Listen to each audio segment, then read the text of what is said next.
മറ്റു റിപ്പോർട്ടുകളിലേക്ക് പോയാൽ മുസ്ലിം വിരുദ്ധ പരാമർശ കേസിൽ പി.സി. ജോർജിന് ഹൈക്കോടതിയുടെ രൂക്ഷ വിമർശനം.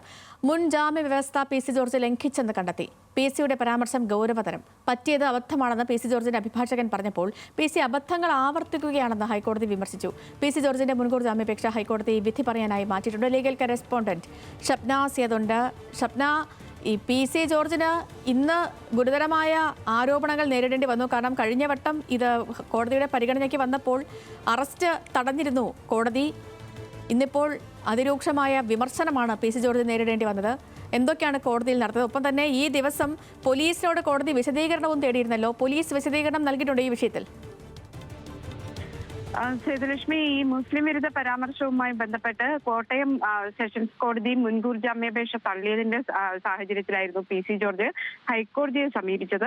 ഹൈക്കോടതി ഈ കേസ് ആദ്യം പരിഗണിച്ച വേളയിൽ താൽക്കാലികമായി അറസ്റ്റ് തടഞ്ഞിരുന്നു. പിന്നീട് പോലീസിനോട് വിശദീകരണം തേടി ഇന്ന് പരിഗണിക്കാനായി മാറ്റുകയും ചെയ്തു. ഇന്നിപ്പോൾ ഈ കേസ് പരിഗണിക്കുന്ന വേളയിലാണ് പി.സി. ജോർജിനെ ഹൈക്കോടതി കടുത്ത ഭാഷയിൽ വിമർശിച്ചത്. മുൻ ജാമ്യ വ്യവസ്ഥകൾ പി.സി. ജോർജ് ലംഘിച്ചു എന്നാണ് കോടതി പറയുന്നത്. കാരണം സമാനമായ കുറ്റകൃത്യങ്ങൾ നേരത്തെ പി.സി. ജോർജ് ചെയ്യുകയും അറസ്റ്റ് ചെയ്യുകയും ചെയ്തിട്ടുണ്ടായിരുന്നു. അതിനുശേഷം ജാമ്യം അനുവദിക്കുമ്പോൾ ഇത്തരത്തിലുള്ള സമാന കുറ്റകൃത്യങ്ങൾ ആവർത്തിക്കരുത് എന്ന് ജാമ്യ വ്യവസ്ഥയിൽ വെച്ചിരുന്നു. എന്നാൽ ഈ ജാമ്യ വ്യവസ്ഥ ലംഘിച്ചു എന്നാണ് കോടതി ഇന്ന് ചൂണ്ടിക്കാണിച്ചത്.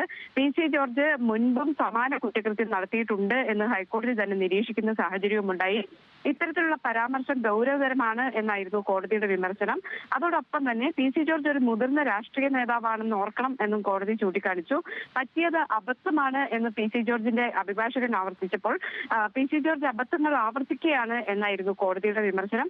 അതോടൊപ്പം തന്നെ പോലീസ് ഇന്ന് നിലപാടെടുത്തത് സമാനമായ 4 കുറ്റകൃത്യങ്ങൾ പി.സി. ജോർജ് ചെയ്തിട്ടുണ്ട്. ഇത്തരത്തിൽ കേസുകൾ മുൻപ് രജിസ്റ്റർ ചെയ്തിട്ടുണ്ട്. ഈ കേസുകളിൽ ജാമ്യം ലഭിച്ചാണ് ഇപ്പോൾ പുറത്തുള്ളത്. പ്രകോപനപരമായ പരാമർശമാണ് പി.സി. ജോർജ് നടത്തിയത് എന്നും പോലീസ് റിപ്പോർട്ട് സമർപ്പിച്ചിട്ടുണ്ട്. ഇതിന്റെ അടിസ്ഥാനത്തിൽ മുൻകൂർ ജാമ്യാപേക്ഷയിൽ ഹൈക്കോടതി വിധി പറയാൻ മാറ്റിയിട്ടുണ്ട്. ഇതിൽ വാദം പൂർത്തിയായി. ശരി ഷബ്ന.